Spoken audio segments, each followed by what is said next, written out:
का काम चल रहा है। वो 26 में जब चुनाव होगा पश्चिम बंगाल की जनता उसे भाजपा संगठनात्मक बैठक में उप मुख्यमंत्री ब्रजेश पाठक का संगठन सुदृढ़ीकरण पर जोर। जी हां, नमस्कार, मैं अनिल कुमार श्रीवास्तव, आप देख रहे हैं दैनिक जनजागरण न्यूज। भाजपा कार्यालय में आज आयोजित संगठनात्मक बैठक में उप मुख्यमंत्री ब्रजेश पाठक का वक्तव्य दृढ़तापूर्ण और रणनीतिक संदेशों से भरा रहा।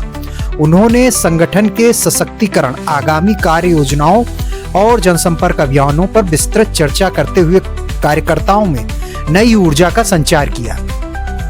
श्री पाठक ने विपक्ष पर तीखे प्रहार किए और कहा कि भाजपा का लक्ष्य केवल सत्ता नहीं बल्कि समाज के अंतिम व्यक्ति तक विकास की रोशनी पहुंचाना है। हालांकि पत्रकारों के स्वास्थ्य व्यवस्था से जुड़े ज्वलंत सवाल, लखीमपुर में कब आएगा कार्डियोलॉजिस्ट, पर उप मुख्यमंत्री चुप्पी साधते नजर आए।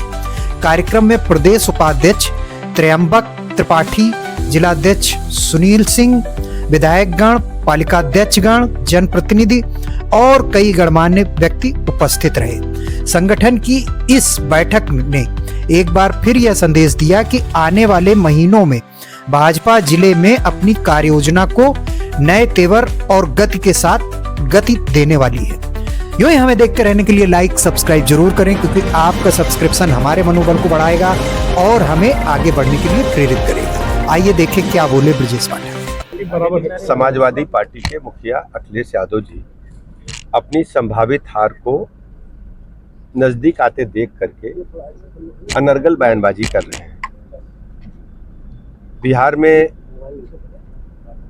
SIR के उपरांत जब चुनाव हुआ तो वहाँ प्रचंड बहुमत के साथ NDA की सरकार, भारतीय जनता पार्टी की सरकार आई। लगभग 65 लाख ऐसे लोगों को मतदाता सूची से बाहर किया गया जो घुसपैठिए के रूप में या मृतक के रूप में या अवैध मतदाता किसी न किसी प्रकार से थे।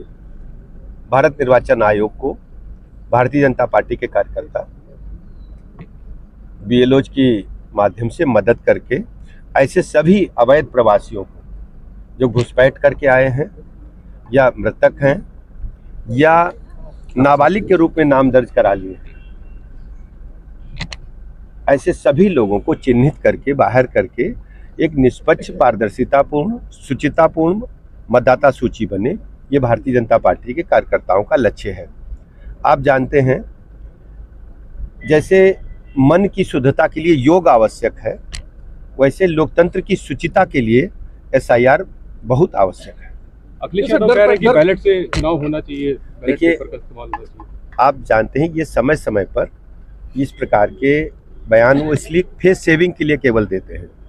भारतवर्ष में जब चुनाव होता है तो कई राज्यों में विपक्षी की भी सरकारें जीतती हैं, जैसे पश्चिम बंगाल में, तमिलनाडु में, या ऐसे ढेर सारे राज्य हैं जिनका उदाहरण आप जानते हैं। वहाँ पर कोई आरोप नहीं लगाते कि EVM या बैलेट पेपर, जब चुनाव हारते हैं तो केवल मुंह छिपाने के लिए, फेस सेविंग के कारण ऐसा कहते हैं। और EVM जहाँ तक इंट्रोड्यूस हुई थी, कल आदरणीय गृह मंत्री जी ने लोकसभा में पूरे देश की जनता को बताया कि EVM कांग्रेस के रिजीम में ही आई थी और EVM में कहीं कोई खराबी नहीं है। भारत निर्वाचन आयोग ने समय समय पर जनता के समक्ष उसके प्रदर्शन के लिए भी रखा है और कई बार इस पर चर्चा हो चुकी है। क्या डिटेंशन सेंटर जो है क्या जिलों में भी बनाए जाएंगे? अवश्य, अगर कोई घुसपैठिया हो तो बताओ, उसको अलग करके और उसको व्यवस्थित ढंग से जहां कानून के तहत होना चाहिए कानूनी कार्रवाई करते उनको भेजा जाएगा।